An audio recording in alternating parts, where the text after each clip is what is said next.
100 सांसों में 24 घंटे में हम कितनी सांस लेते हैं? 21,600। और उनमें से यदि 21,600 सांसों में यदि हम भगवान का चिंतन नहीं करें तो भैया हमारे लिए धिक्कार है। 10,000 में कर लो भगवान को चिंतन है, 11,600 ने वैसे काम में ले लो। हाँ, आजकल इस कलिकाल में महाराज धर्म से व्यक्ति दूर भाग रहा है। धर्म के काम की कहो तो महाराज हाथ पैर कांप जाते हैं। क्या कह दिया? व्यक्ति बहाना बना देता है धर्म के काम के नाम कि हमारे पास ऐसा नहीं, वैसा नहीं, ये नहीं, वो करना, ये करना।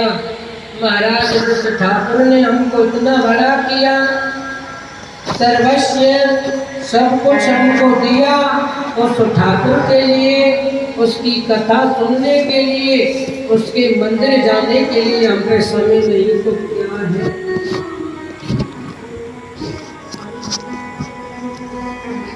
कुछ नहीं है भगवान की बिना इस जीवन में कल्याण भी नहीं हो सकता है।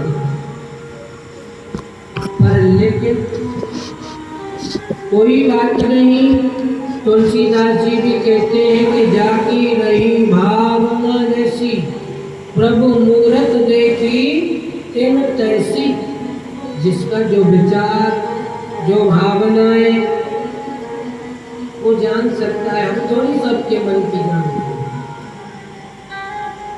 तो आज भगवान के चतुर्थ दिवस की कथा में प्रवेश करने से पहले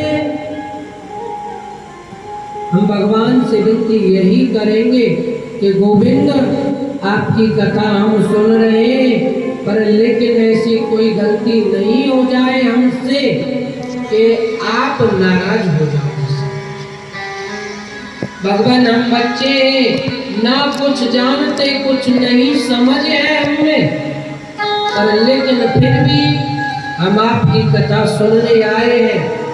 पर लेकिन आपके हमारे हमारे जीवन में आए ठाकुर, आप संभाल के रखना। और हम अपनी जिम्मेदारी भी भगवान को दे चुके हैं।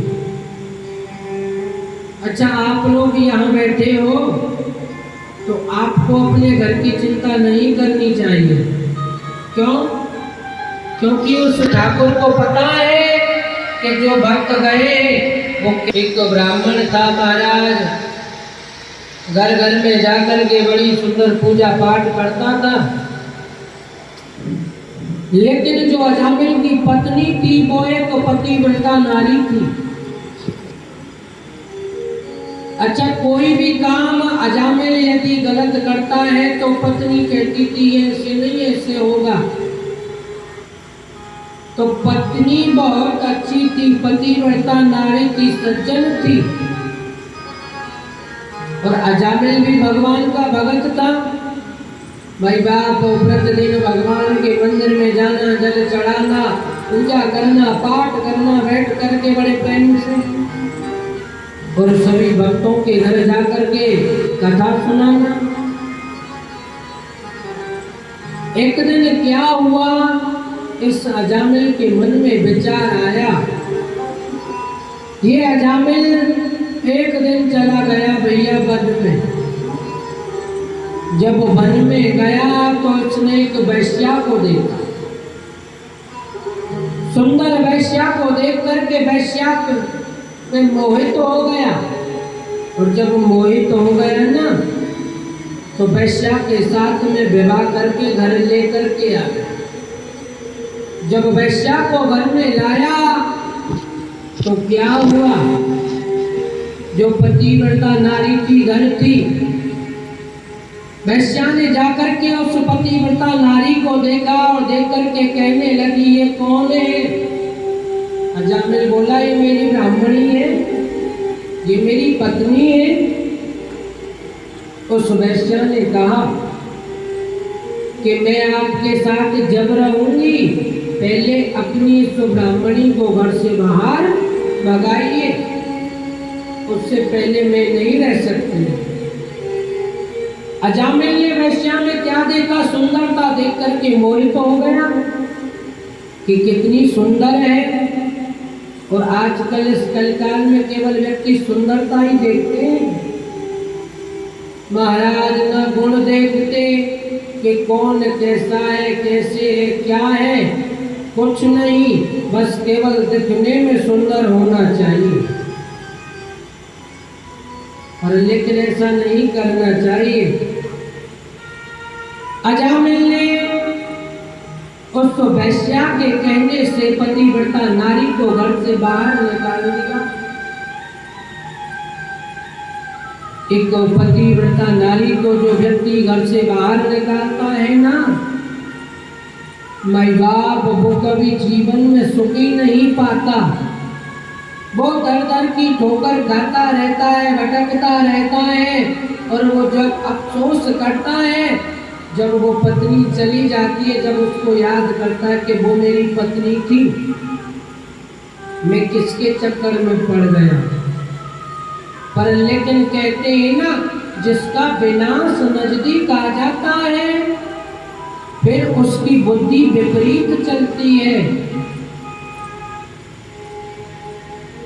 अजामिल ने पतिव्रता नारी को जब घर से बाहर भगाया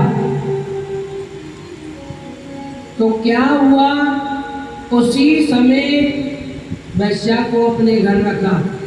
अच्छा, पतिव्रता नारी है तो पतिव्रता नारी का काम करेगी घर में, यही चाहेगी कि घर अच्छा होना चाहिए, घर स्वर्ग बनना चाहिए हमारा। पर लेकिन वैश्या क्या करेगी महाराज, वैश्या कभी घर नहीं चलाती है, न कभी घर को स्वर्ग बनाती है। वैश्या तो केवल और केवल बंटाधार करती है घर का। जिस दिन से अजामिल इस वैश्या को लेकर के आया, उसी दिन से अजामिल की बुद्धि खराब हो गई। यही अजामिल पूजा करता था, पाठ करता था, पर लेकिन जब घर में मदिरापान हो रहा है, मांस भक्षण हो रहा है, व्यभिचार हो रहा है, तो महाराज सब कुछ गड़बड़ हो जाता है। अजामिल कितना सेवा करता था, संतों को कितना दान करता था। आज ये अजामिल क्रोध में बोल रहा है, जो व्यक्ति मिलता है उसे डांटता है, फटकारता है, चिल्लाता है, वो केवल किसकी कृपा है, केवल और केवल वैश्या की। जब घर में पतिव्रता नारी थी तो बड़ा सुंदर घरों में पूजन करना, मंदिर जाना। और ऐसा होता है, यदि कोई पति पूजा पाठ नहीं करता ना, तो उस घर में यदि पत्नी आ जाए ना पूजा पाठ करने वाली, तो महाराज पति 10 दिन पूजा नहीं करेगा, महीना भर नहीं करेगा, एक ना एक दिन वो पत्नी पूजा करवा देगी उस पति से। पर लेकिन पूजा करने वाली पत्नी हो जब, और ऐसे पति और ऐसी पत्नी महाराज, तो फिर ना कुछ हो है जाए कछु।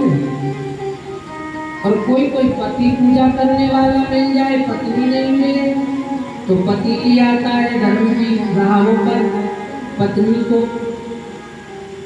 और जब दोनों ही पुजारी आ जाए भैया, तो फिर देखो चकाचक, सुबह 4 बजे तक चकाचक चले, घंटी हल जाए, होना चाहिए ठाकुर के लिए। बोलो जय श्री कृष्ण, बोलो राधे राधे। तो इसीलिए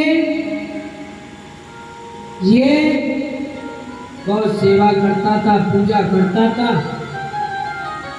पर लेकिन जब वैश्या ने इसका साथ दिया तो महाराज सब कुछ उल्टा करने लगा। घर में लोगों को ला करके मांस खाना, मदिरा पान करना और महाराज व्यभिचार करवाना। जिस घर में ऐसा हो वो घर स्वर्ग नहीं रह सकता। और यदि घर स्वर्ग भी होगा, वो भी नरक के समान कहलाता है। एक दिन क्या हुआ, संतों की टोली प्रतिदिन एक माता जी के घर पर प्रसाद पाती थी, पर लेकिन उस दिन क्या हुआ, जब संत उस माता की कुटिया पर पहुंचे तो उस माता ने कहा कि आज तो मैं अपनी कुटिया को चौका लगा रही हूँ और आज मैं आपको भोजन नहीं करा सकती।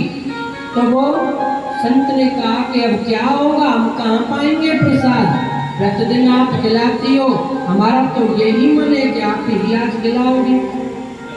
तो माता ने कहा कि आप एक काम करो, आप गांव में चले जाओ और किसी सज्जन व्यक्ति के घर जाकर के भोजन कर लेना। अच्छा, कोई व्यक्ति यदि गांव में जाए तो सबसे पहले मिलन किससे होता है बताओ? यदि कहीं गांव में आप लोग जाओ तो सबसे पहले कौन मिलेगा? सबसे पहले मिलते बच्चे, मिलते कि नहीं? खेलते कूदते हुए उदम करते हुए बच्चे मिलते हैं।